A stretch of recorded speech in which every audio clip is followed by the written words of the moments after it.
Halo semuanya, bagaimana kabar kalian hari ini? Semoga selalu sehat dan bahagia dimanapun kalian berada. Kembali lagi nih di YouTube channelku, Maria Hadik Channel. Dan kali ini kalian masih di BBM, Belajar Bareng Maria.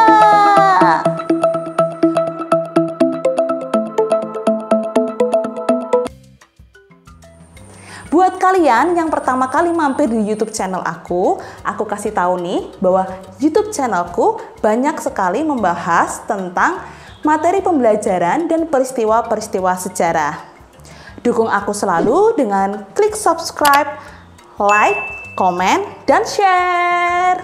Nah, kalau kalian ada masukan atau permintaan materi untuk aku bahas, mungkin juga kritik dan saran, boleh banget nih teman-teman ketik di kolom komentar ya. Hari ini kita akan belajar tentang konsep berpikir dalam sejarah. Tapi sebelumnya aku tanya dulu ke kalian ya teman-teman, pernah nggak sih kalian ngobrol sama orang yang kalau cerita bisa runtut dari awal hingga akhir? Bahkan jelas banget sampai kita bisa ngerti apa yang dia ceritain. Atau kalian menemukan orang kalau cerita detail banget sampai hal-hal yang paling kecil dia ceritain. Atau mungkin ada orang yang kalau cerita simple banget, cuma penyebab dan akibatnya aja. Nah, cara cerita orang yang kalian dengar tadi, itu ada kaitannya loh dengan pembahasan kita kali ini. Apa sih kaitannya dan hubungannya dengan konsep berpikir dalam sejarah?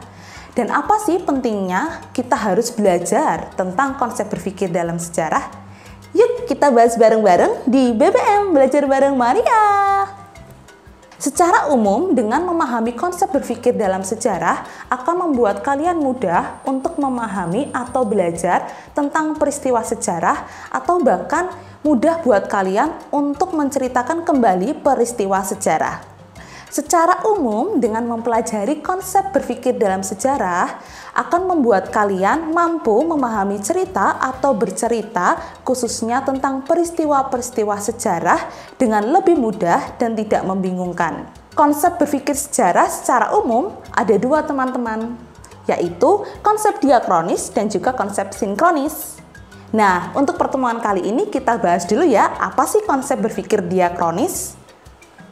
Konsep berpikir diakronis berasal dari bahasa Yunani yang berasal dari dua kata, yaitu dia dan kronos. Dia artinya melampaui, melintas, dan melalui, sedangkan kronos artinya waktu.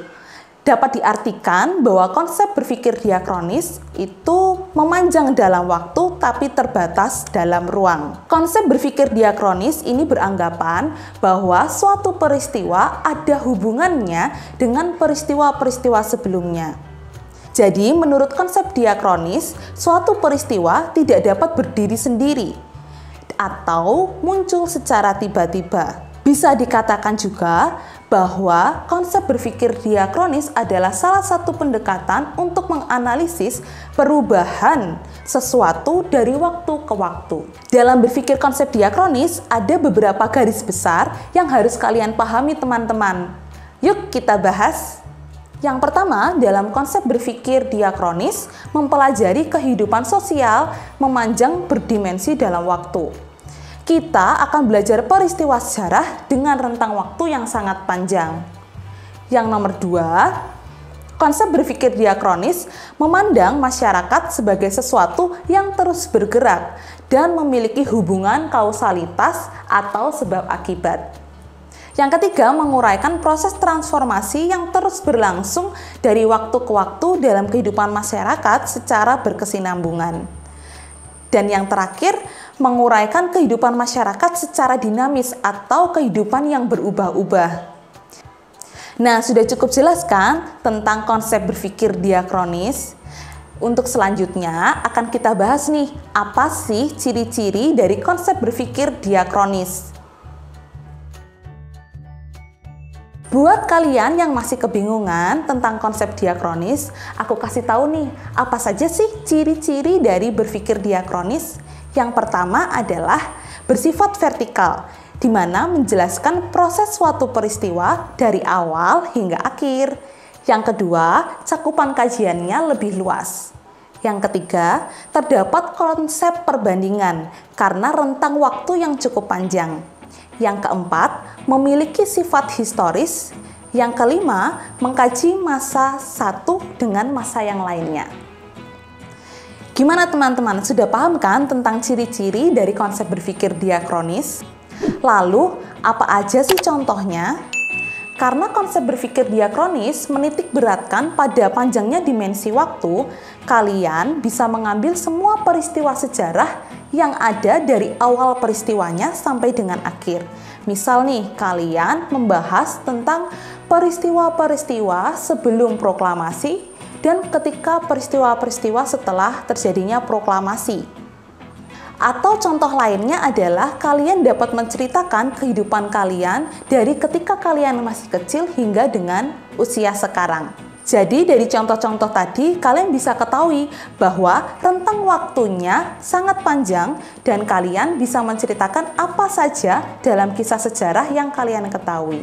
Sekarang aku tambahin lagi nih teman-teman bahwa di dalam konsep berpikir diakronis masih ada dua konsep berpikir lagi, yaitu konsep periodisasi dan juga konsep kronologis.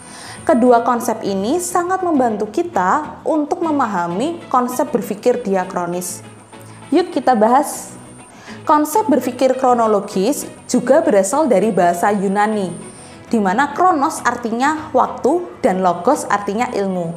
Dapat dikatakan bahwa kronologi itu adalah ilmu yang mempelajari tentang waktu. Jika dikaitkan dengan konsep berpikir dalam sejarah, kronologis diartikan pengetahuan tentang urutan waktu dari sejumlah peristiwa. Dengan demikian, yang dimaksud dengan kronologis adalah kemampuan untuk berpikir secara runtut dan berkesinambungan agar dapat memberikan gambaran yang utuh tentang suatu peristiwa. Jika di dalam konsep berpikir sejarah kalian tidak dapat berpikir kronologis, maka bisa dibilang kalian berpikir secara anakronis. Apa sih anakronis?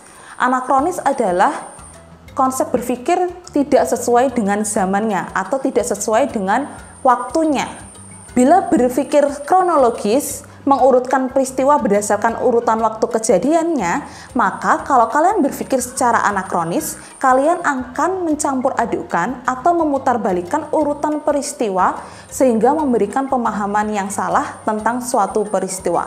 Nah, cara berpikir anakronis inilah yang menyalahi gambaran waktu sebagai proses yang bergerak menurut garis lurus dari awal hingga akhir. Konsep yang kedua dalam berpikir diakronik selain kronologis adalah periodisasi. Periodisasi memiliki arti pembabakan. Periodisasi berasal dari kata period yang artinya pembabakan waktu. Nah, dalam berpikir konsep diakronik, maksud dari periodisasi ini adalah pengelompokan peristiwa sejarah dalam suatu babak, masa, zaman, atau periode tertentu berdasarkan ciri-ciri yang sama. Konsep berpikir periodisasi berbeda dengan konsep berpikir kronologi yang merupakan urutan waktu terjadinya peristiwa dari yang paling awal hingga paling akhir. Contohnya, jika kalian belajar tentang Kerajaan Kutai, Kerajaan Tarumanegara, Kerajaan Sriwijaya, Kerajaan Mataram kuno, semua kerajaan ini memiliki ciri yang sama, yaitu tentang kerajaan Hindu-Buddha di Nusantara. Maka dalam pembabakannya, mereka dimasukkan dalam pembabakan sejarah Hindu-Buddha di Indonesia. Sampai di sini kalian mengerti kan apa sih yang dimaksud dengan konsep berpikir diakronis? Ingat bahwa konsep berpikir diakronis memanjang di dalam waktu dan terbatas di dalam ruang. Dan dalam mempelajari sejarah, kalian perlu juga dua konsep lagi, yaitu konsep kronologis dan konsep periodisasi. Jadi kalian sudah tahu dong bagaimana sih lawan bicara kalian dalam bercerita, atau kalian memahami cerita sejarah? Apakah sudah menggunakan konsep berpikir diakronik? Setelah ini kita akan membahas tentang konsep berpikir sinkronik ya teman-teman. Tonton terus video aku selanjutnya maupun sebelum-sebelumnya. Aku juga minta dukungan kalian untuk selalu subscribe, like, komen, dan share. Semoga videoku kali ini bermanfaat dan memberikan pengetahuan buat kalian ya teman-teman. Bila ada salah dari apa yang aku ucapkan atau masukan buat support YouTube channel aku, boleh kalian tulis di kolom komentar. Sekali lagi, terima kasih. Salam jas merah. Jangan sekali-sekali melupakan sejarah. Bye semuanya.